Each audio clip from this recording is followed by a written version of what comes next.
नागपूर शहर दलामध्ये आमचे वरिष्ठ अधिकारी यांनी आम्हाला वेळोवेळी मार्गदर्शन सूचना केलेल्या होत्या। त्याप्रमाणे आम्ही देह व्यापाराबाबत फंटर कारवाई केलेली आहे। फंटर कारवाईमध्ये आम्हाला माहिती पडलं की अशा मुली प्रोव्हाइड केल्या जातात आणि अशा मुलींचा गैरफायदा घेतला जातो। त्याप्रमाणे आम्ही फंटर कारवाई केली आहे।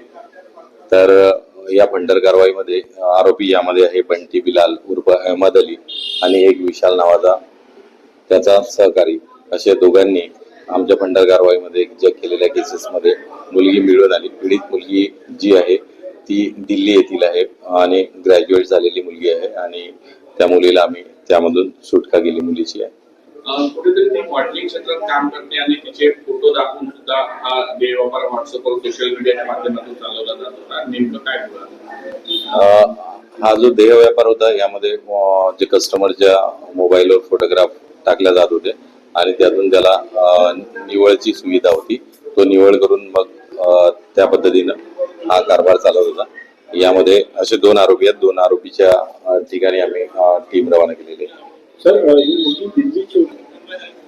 ही जी मुलगी होती ही नागपूरच्या काही हॉटेल्स मध्ये सुद्धा यापूर्वी होती आणि त्याचबरोबर या मुलीला काम करण्यासाठी इतर हॉटेलमध्ये पण हे जे आरोपी आहेत बंटी बिलाल आणि अहमद अली आणि विशाल हे प्रोव्हाइड करत असल्याची माहिती मिळालेली आहे।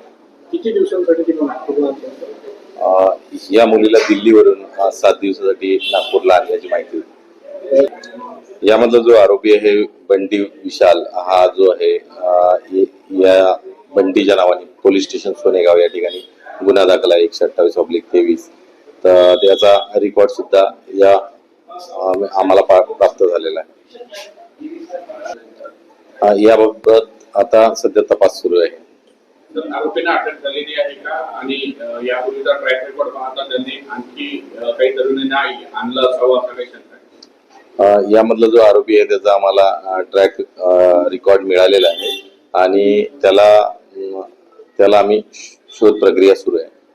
ही तरुणी होती सदरची जी तरुणी होती ती एक ग्रॅज्युएट झालेली होती आणि दिल्लीची राहणारी आहे, नवी दिल्लीची राहणारी आहे आणि त्यावर अजून तपास सुरू आहे।